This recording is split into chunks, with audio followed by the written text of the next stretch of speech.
Gracias a todos los que están presentes.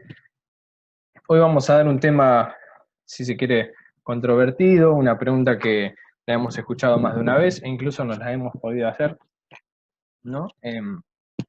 Creo que fue encabezada la charla como las riquezas de la iglesia, ¿por qué no donan todo? No me acuerdo cómo decía el flyer que estuvimos mandando por los grupos de WhatsApp. Pero la idea por esta típica pregunta de qué pasa con la iglesia, con las riquezas, con los bienes materiales, ¿no? La pregunta va enfocada en ese aspecto. Bueno, a manera de introducción me gustaría, antes de empezar a responder, de plantear, de que nos preguntemos por qué es importante, o más bien reflexionar por qué es importante esto, ¿no? Nosotros como cristianos tenemos que estar atentos a la parte apologética, ¿no? Llamada así a lo que se refiere a la defensa de la fe, ¿sí? Y justamente la gente nos puede pedir razones de nuestra fe, por qué creemos lo que creemos, por qué hacemos lo que hacemos. Y bueno, como partes de la iglesia, nosotros también tenemos que responder por la iglesia. Bien. Entonces, es importante asesorarse qué decir ante las típicas preguntas o las típicas críticas que surgen de las inquietudes de las personas. Y sobre todo también quisiera, en la parte introductoria, aclarar lo siguiente, ¿de quiénes suelen venir estas preguntas? ¿No? Porque es importante, ya lo dijimos, para defender nuestra fe, para dar motivos, dar razones de ella, ¿no? Pero ¿de quién suele venir esta pregunta? Acá yo no estoy queriendo decir que conozco absolutamente, que no estoy queriendo, si quiere, encapsular o reducir a todas las personas cuando dan este tipo de quejas. Pero comúnmente, viene de personas que no practican la fe. Personas que son ajenas a la realidad cristiana, que son ajenas a la actividad eclesial, y hasta lo más probable es que ajenas a una relación de ellas mismas personal con Cristo, ¿sí? Muchas veces nos va a pasar en la vida, en diferentes aspectos, una persona, estando fuera de una situación, viene a plantear, viene a decir de qué manera se tienen que hacer las cosas, desconociendo esa realidad a la cual esa persona no pertenece. ¿Se entiende? Es decir, es como que yo, por ejemplo, no sé, un caso muy sencillo, a mí me gusta el fútbol, ¿no? Pero el tenis no sé mucho. Y es como que yo, en mi ignorancia, diga que el tenis, por ejemplo, es un deporte muy fácil porque hay que pasar la pelota con una raqueta, hacer fuerza con el brazo y listo.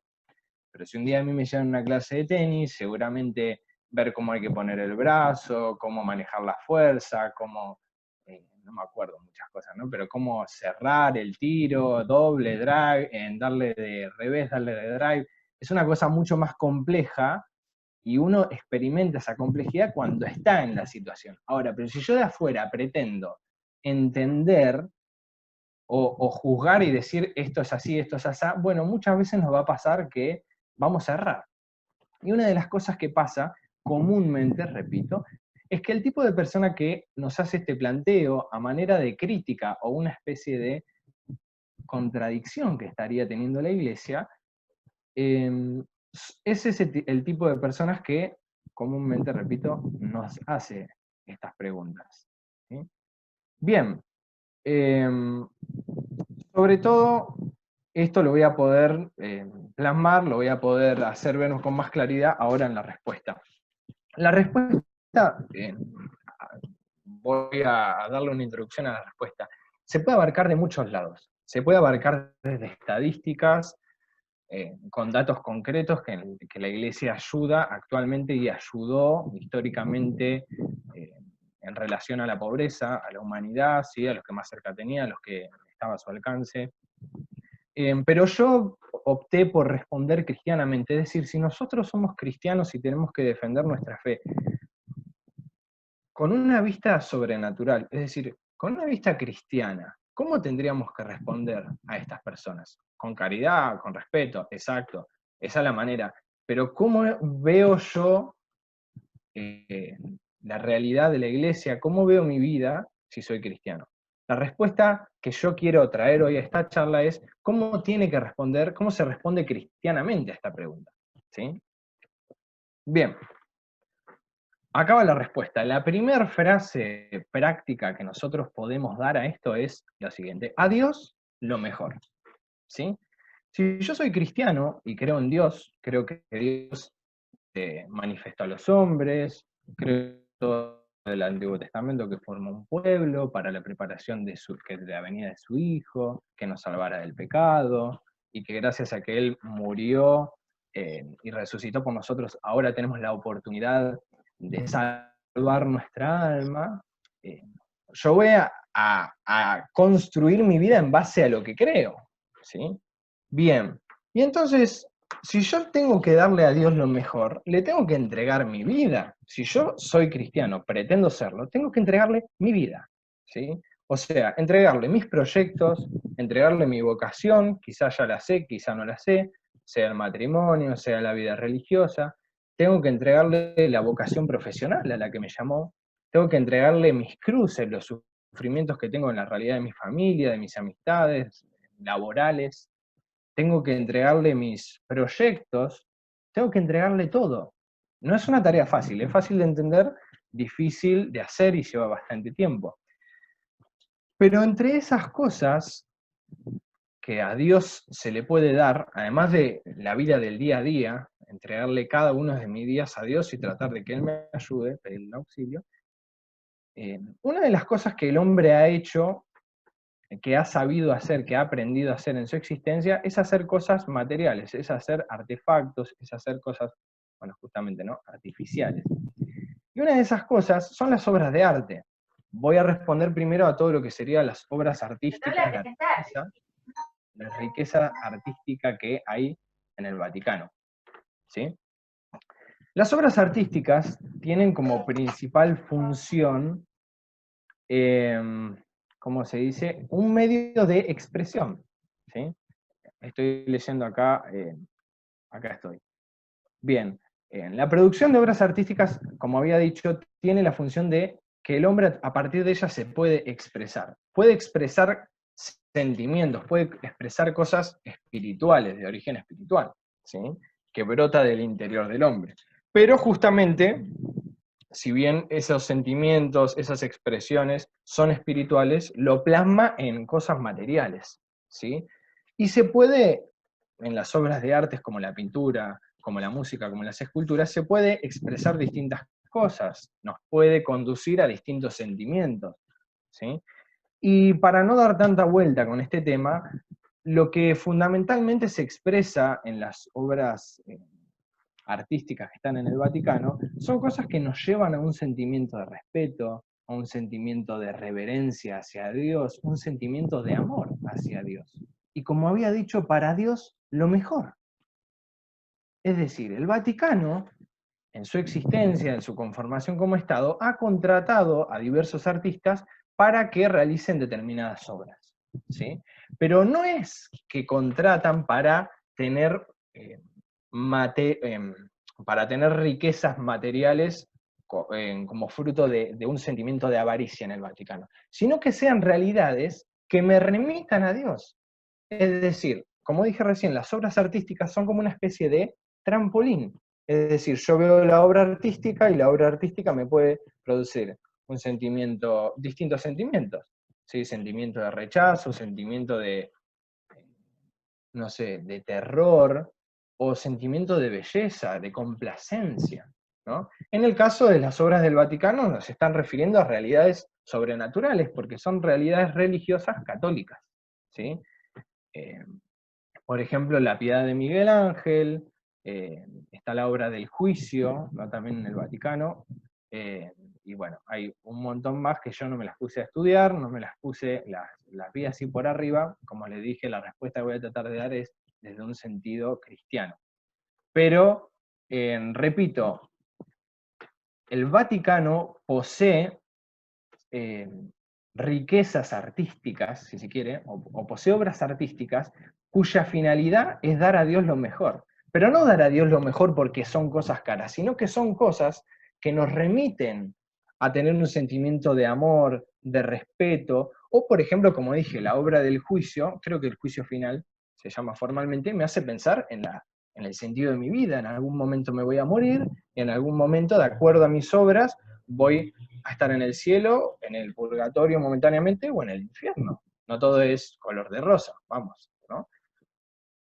Entonces, esa es la función que tienen las obras artísticas en el Vaticano, desde un primer momento.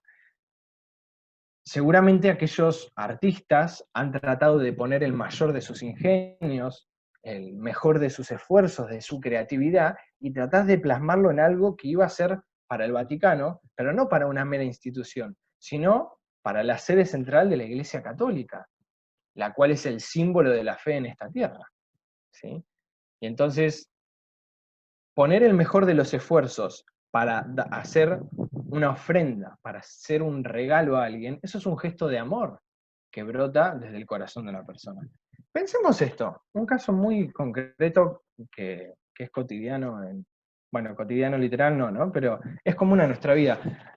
Por ejemplo, si es el cumpleaños de un amigo, que por ejemplo quiero mucho, lo más probable es que yo ese día me bañe, eh, bueno, por ahí, no. No, o sea, que uno se vista bien, que esté preparado, que le lleve un regalo, que le lleve algo que yo sé que a él le va a agradar, y que yo cuando le doy el regalo no espero nada a cambio, tan solo quiero dárselo como una muestra de afecto que va de mí hacia él. Lo quiero dar gratuitamente. Eso es lo que hace el hombre a partir de, por ejemplo, las obras artísticas, ¿no? Trata de plasmar realidades que infunden o que nos hace tener respeto, complacernos, que nos hace tener cierta reverencia hacia Dios. Y en este caso las posee el Vaticano. Pero también la Iglesia posee riquezas en el ámbito de la liturgia, ¿sí? Entonces, yo para repasar, ¿no? Tenemos riquezas en las obras artísticas y tenemos riquezas en el aspecto de la liturgia, que esto es lo más común que nosotros podemos ver. Yo, por ejemplo, nunca fui al Vaticano, ¿no? Pero si uno entra en una iglesia, si uno asiste a, por ejemplo, a la Santa Misa, va a poder ver que los elementos litúrgicos, es decir, los elementos que son parte de la celebración religiosa, eh, usualmente son de material muy noble, o el ambiente en sí está muy limpio, está muy cuidado, está muy prolijo. ¿Pero por qué? ¿Por qué la iglesia posee esos bienes que uno podría decir económicamente podrían valer, podría traducirse en dinero, y ese dinero dárselo a los pobres? Porque para Dios lo mejor, la religión católica, esto lo tenemos que tener muy en claro, no es una religión que primero se dirige a ver a los hombres. Repito, no es una religión que primero, no que no se dedica a ver al prójimo, pero primero está dirigido hacia Dios. Por eso, la frase que dije, a Dios lo mejor. Entonces, cuando se da el momento sagrado en la Santa Misa, de que Cristo se hace presente bajo lo que eran especies de pan y de vino, entonces vamos a tratar de, como ese cumpleaños del que hablé hace un rato, voy a tratar de hacer toda una celebración y de crear todo un ambiente que sea lo más respetuoso, lo más solemne posible. Y nunca va a ser totalmente digno, porque que Dios se haga presente entre nosotros, nunca vamos a estar a la altura de hacerle algo que esté a su altura, ¿sí? Pero con nuestras sencillas y pobres manos tratamos de crear un ambiente, de crear lo mejor que esté a nuestro alcance, ¿sí? Y es cuando eso, las obras artísticas o la orfebrería, todos los elementos que nosotros vemos, el mármol no sé, del altar o qué sé yo, o que esté en el ambón, el sagrario, que es donde se guarda el cuerpo de Cristo, veamos la cátedra, ¿no? Donde se sienta el sacerdote, eh, en fin, todos los distintos elementos puede ser que esté hecho de un material noble, o por ahí no, por ahí está de madera, pero una madera muy prolija. ¿Por qué? Para que el sacerdote cuando se siente esté cómodo, no, porque con cada uno de esos elementos se está queriendo generar un ambiente que me conduzca hacia Dios, ¿sí? Por eso, justamente, en la liturgia nosotros somos partes de un rito, de un conjunto de ritos, en este caso la misa, perdón, es un rito sagrado, y lo sagrado es algo que está separado de lo que es cotidiano para nosotros. Vuelvo al ejemplo que había puesto. Yo al cumpleaños de mi mejor amigo no voy a ir vestido como estoy de entrecasa, ¿sí? Lo mismo el sacerdote, cuando va a hacer in persona Christi, presente a Jesucristo en cuerpo y sangre, no se va a vestir como está en la casa de la parroquia. ¿Se entiende? Es un momento especial, por eso los ornamentos son muy delicados, son de un material muy especial, y así también todo el ambiente propio de una iglesia, por eso está adornado con materiales muy buenos, que no tienen que no tienen que llegar, perdón, a ser ostentosos, ¿sí? Porque no se trata de eso de la vida de un cristiano, de ostentar los bienes materiales. Eso ya no sería de cristiano, ¿sí? Bueno, entonces la primera frase es esa: a Dios lo mejor, ¿sí?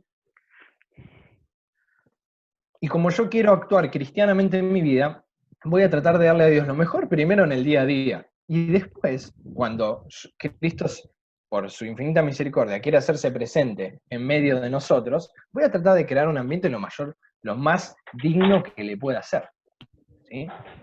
Bueno, ahora, ¿cuál es el argumento de fondo que hay en esto?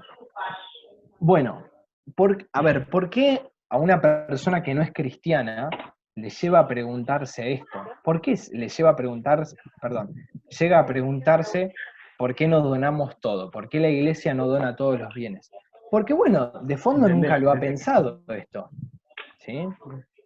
O sea, nunca ha pensado que Dios existe, o por ahí si existe, no se puede tener un trato personal con Él. Y además, eh, digamos, si lo queremos resumir en una palabra, nosotros cuando somos cristianos discrepamos, o sea, tenemos una cosmovisión diferente al que tiene una persona que no es cristiana, ¿sí? ¿Qué es una cosmovisión? Yo le explico simplemente, ¿no? Es la visión que yo tengo de la realidad, ¿sí? La visión que yo tengo de la existencia de este mundo, la visión que tengo de la existencia de mí mismo, cuál es el sentido, para qué existo, bueno, listo. Entonces, una persona que es cristiana se va a responder de tal manera, y una persona que no es cristiana se va a responder, no sé, de muchísimas maneras se lo puede responder. Y quizás ninguna sea concreta. Quizás, no digo que no exista el caso. Pero el argumento de fondo es ese, porque si claro, si yo pienso que Dios existe y que tengo que salvar mi alma y que Dios se puede hacer presente en la Eucaristía, bueno, yo voy a tratar de darle lo mejor. Ahora, si vos crees que la iglesia es un conjunto de curas que no hacen nada, que viven del Estado, en que se leen un montón de libros y a partir de ahí guitarrean, bueno, claro, cuando veas que hacen así con lo que vos pensás que es un cacho de pan, vas a decir, a ver, tanto material que tienen que sirva para algo, denlo a los pobres, ustedes que se jactan de ser religiosos, ¿no? Claro, el que no cree en Dios, el que no cree en lo que Dios nos reveló, va a pensar, va a discrepar en un montón de cosas, y por lo tanto va a pensar que un montón de cosas que hacemos están mal, ¿sí? Así que eso es el argumento de fondo que tenemos que ver. Pero ahora vamos a encarar esta pregunta desde otro lado. Nosotros ya tenemos, la primera respuesta es, me viene alguien a preguntar, ¿por qué no le doy las riquezas a la iglesia? Yo a Dios, yo creo en Dios, ¿sí? Y como creo en Dios, le voy a tratar de dar lo mejor, ¿sí? Esa es la primera respuesta que tengo. Si vos no crees en Dios, perfecto, no te voy a obligar, no estás obligado. Pero si yo creo en Dios, déjame que de los bienes materiales de los que dispongo, hacer lo mejor para dárselo a Él. Porque como había dicho antes, la religión no es una ONG, ¿sí? No es algo que tiene como finalidad socorrer materialmente a las personas. No, la religión no es eso, ¿sí? La religión católica, la iglesia como tal, es una institución que está conformada por todos los que somos bautizados, y la finalidad de la iglesia es que en comunidad tratemos de llevar nuestra vida, tanto en el aspecto comunitario como individual, ¿no? Yo desde que me levanto que me voy a dormir, tratar de llevar mi vida en base a la voluntad de Dios y por lo tanto salvar mi alma, ¿sí? Esa es la mayor ayuda que una persona le puede dar a otra, el socorro espiritual, no el material, ¿sí? No solo de pan vive el hombre, dice en un momento del Evangelio de nuestro Señor, ¿no? Bueno, pero esos son los argumentos medulares, ¿sí? El argumento medular, perdón, es el de a Dios lo mejor. Bien, pero voy a avanzar un poquito más. Supongamos que vamos a vender el Vaticano. Listo, no tiene razón, el que me está proponiendo no cree en Dios, no le interesa, pero bueno, no importa, vamos a vender el Vaticano. ¿Quién lo compra? Pregunta número 1, ¿quién lo compra? Porque esto, a ver, esto no es magia, no es que yo, por ejemplo, el Vaticano te lo doy y mágicamente se convierte en dólares, ¿no? Y que ahora esos dólares se los puedo dar a otro. ¿Quién lo compra? Y el que, o sea, ¿quién tiene? Y si, por ejemplo, lo compra una empresa multinacional, ¿no? Si lo compra una empresa multinacional, me hago esta pregunta, ¿por qué esa empresa tiene el derecho de tener lo que tenía el Vaticano hasta ese momento? ¿Por qué? O mejor, vamos a suponer que una empresa efectivamente compra las riquezas del Vaticano, pero en vez de comprarla, ¿por qué no da ese dinero con el que pensaba comprar las cosas del Vaticano directamente a los pobres? Vamos a hacer la pregunta más personal, con respeto, pero al que viene y me dice, che, ¿por qué vos que sos de la iglesia, por qué no venden las riquezas que tienen? Pregúntale a esa persona por qué no vende su celular, si tan preocupado está por los pobres. Que cuando llega a sexto año y se va a Bariloche, toda la plata que te piden para el viaje de Bariloche, que la junte y diga cuántos, yo ya perdí la cuenta cuántos salen los viajes, discúlpenme, cuando egresé salía 16, 17 mil pesos, creo que están más de 50. Bueno, no sé. En fin, pero supongamos, yo estoy en sexto, junto toda la plata del viaje, ¿se lo dono a los pobres? ¿Estoy tan preocupado por los pobres? O en vez de decir, bueno, a ver, lo que me voy a gastar de alcohol para salir a un boliche este fin de semana, no salgo y se lo doy al primer pobre que pasa por casa. ¿Lo hacen eso? Muchas veces es así, ¿no? Señalando de afuera. Y como si esa persona no tuviera la responsabilidad. Es decir, la pobreza es algo que sucede en la sociedad. Y la pobreza somos responsables todos, incluso hasta los que son pobres, ¿eh? O sea, somos responsables de cooperar con el que no tiene, los que tenemos, y también aquellos que no tienen, es decir, los que son pobres también tienen que cooperar, tienen que hacer. Entonces, esta pregunta que les hice recién es para hacer pensar muchas veces las personas, no digo siempre, ¿no? Pero muchas veces las personas que nos vienen con este tipo de planteos son personas que están queriendo atribuirle el problema a la iglesia, como si fuera una responsabilidad de la iglesia católica subsanar esta pobreza mundial. Y quieren que les diga una cosa, el total de la humanidad, o sea, del 100% de la humanidad, solo el 17,73% es cristiana. ¿Qué pasa con el 80 y pico por ciento que queda? ¿Por qué no hay reclamos a las grandes empresas multinacionales? ¿Por qué con la Iglesia Católica? ¿Qué tiene la Iglesia Católica que es un puñado? Bueno, creo que estamos cerca de la quinta parte de la humanidad. No es tampoco. ¿Por qué? ¿Con el resto qué pasa? Y bueno, acá seguramente que somos cristianos podemos comprobar y experimentar lo siguiente. Cuando yo hablo del 17-18% de la humanidad, estamos contando bautizados. Y los que estamos adentro de la Iglesia Católica sabemos que hay muchísimos bautizados y que la mayoría de los bautizados no practica su fe. Es una fe teórica, digamos una fe muerta, como dice Santiago, ¿no? La fe sin obras es una fe muerta. Entonces, tendríamos que incluso bajar hasta ese porcentaje, ¿no? O sea, tendríamos que considerar a los cristianos posta, no santos, que la sabemos todas, no, pero los que al menos intentamos vivir la fe, no sé, en un 10% o quizás menos. ¿Sí?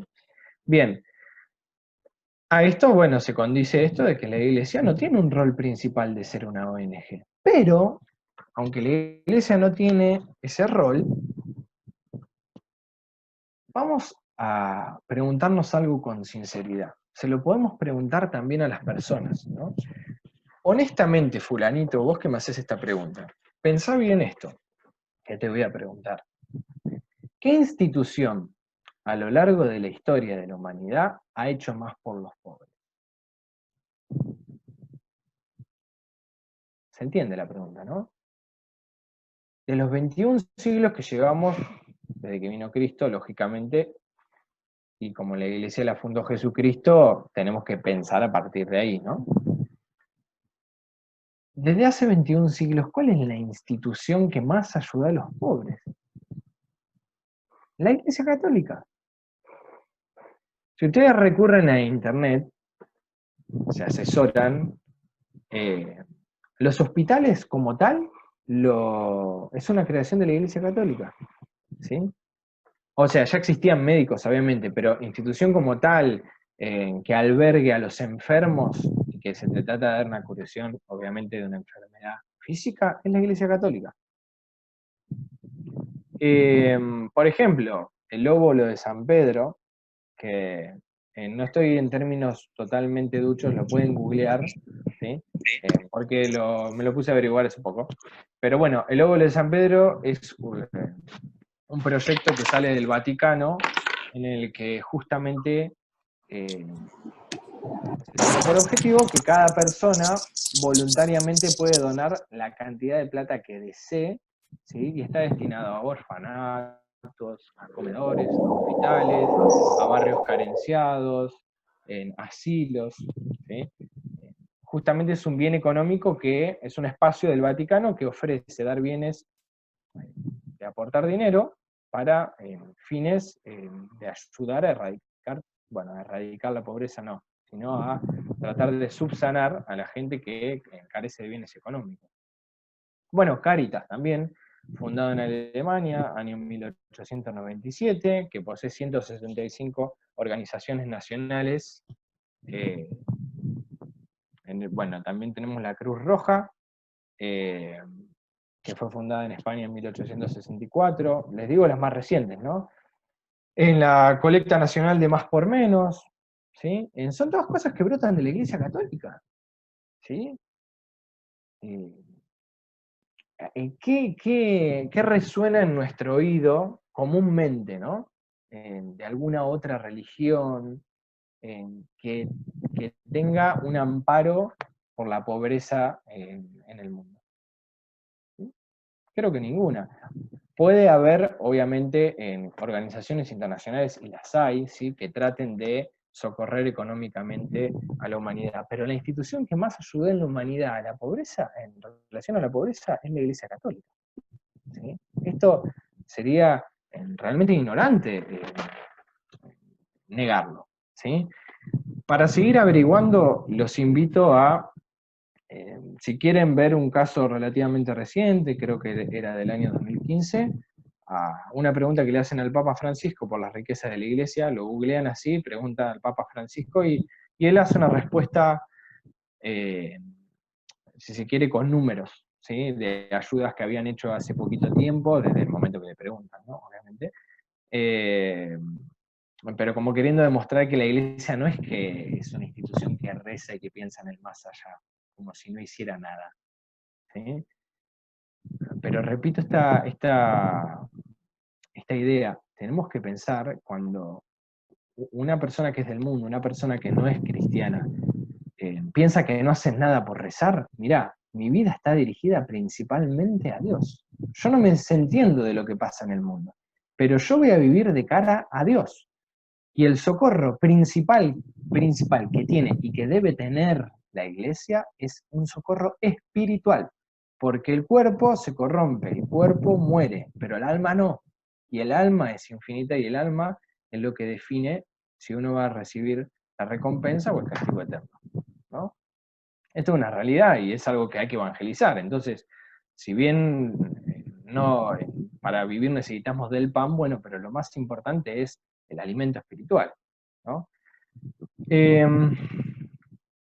Bien, vamos a pasar a la siguiente parte de esta pequeña charla. Es que, bueno, como habíamos dicho, yo creo en Dios, ¿no? A Dios lo mejor.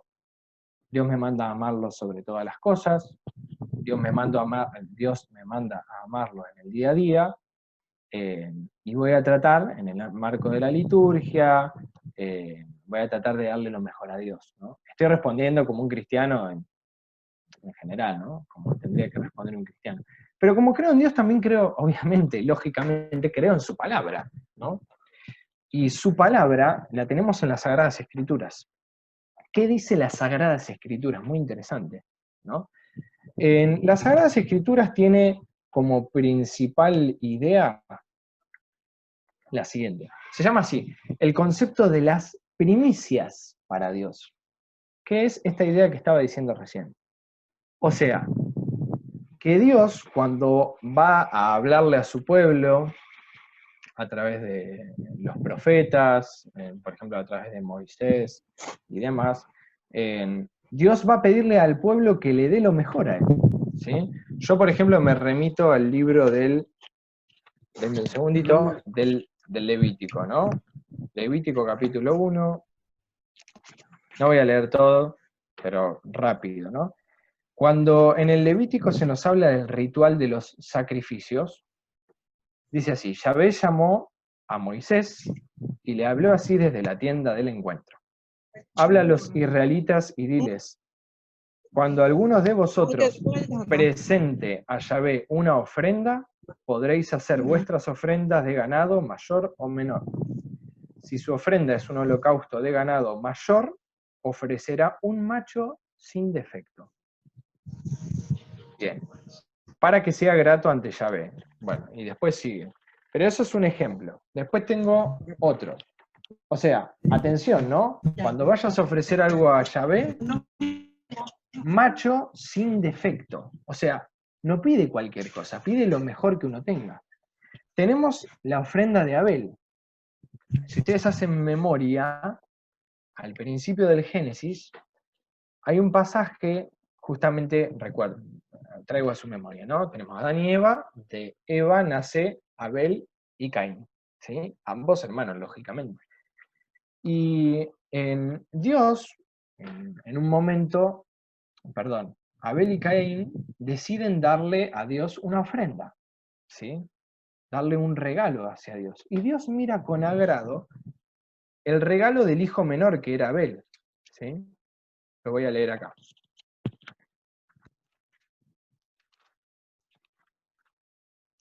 Estoy en el capítulo 4 del libro del Génesis. Fue Abel pastor de ovejas y Caín labrador.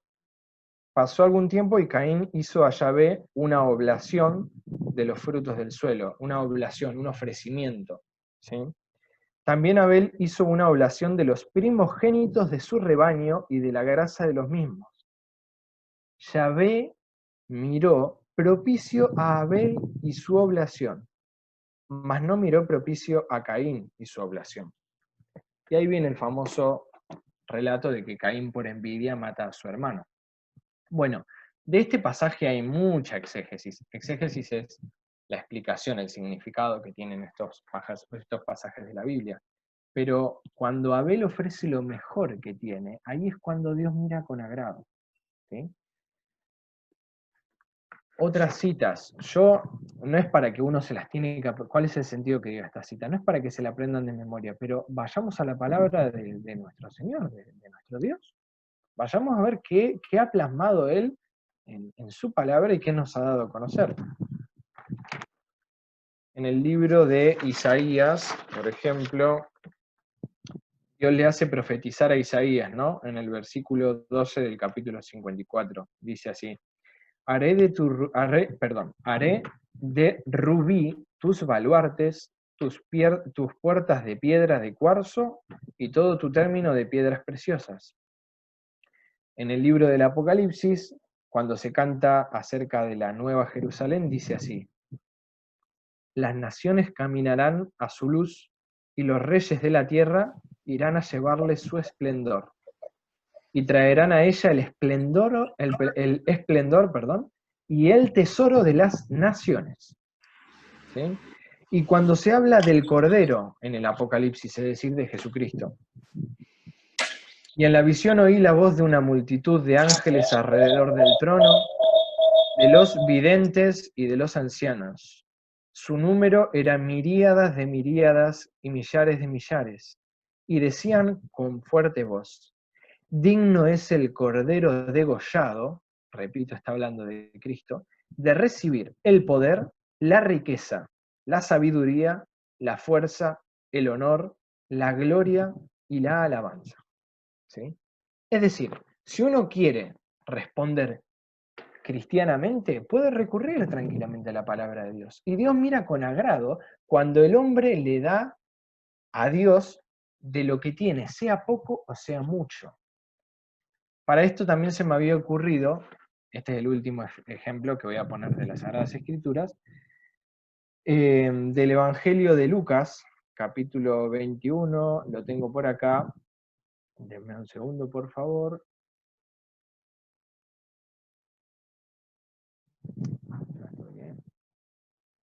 Lucas. Ah, lo perdí. Bueno, pero se los cuento. Acá está. En el libro de Lucas, capítulo 21, al principio, está el pasaje de la viuda que da 2 monedas en el arca del tesoro. ¿Sí? Es decir, ahí los judíos depositaban en una ofrenda en el arca del tesoro y todos daban de lo que les sobraba.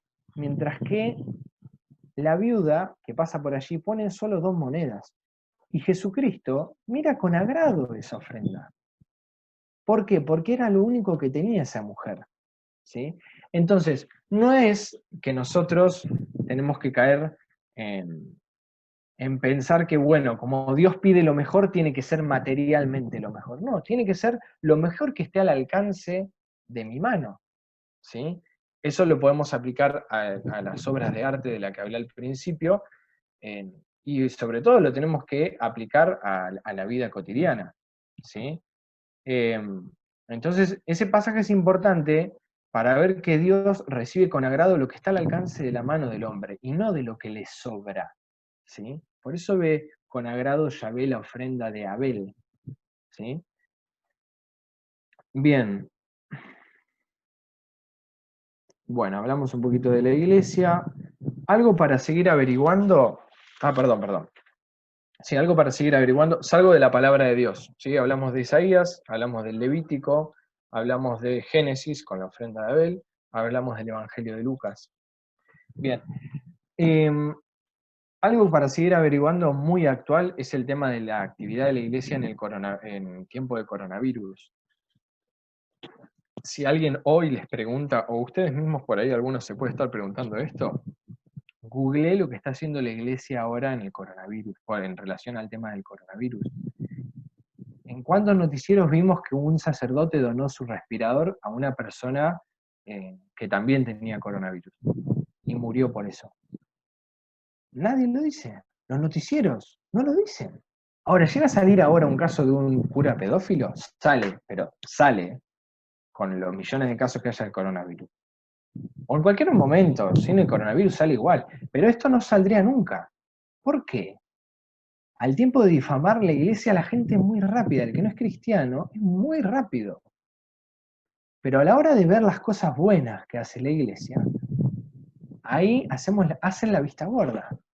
Hay una frase que dice: hace más ruido un árbol que cae al suelo que un bosque creciendo, ¿no? Y es eso.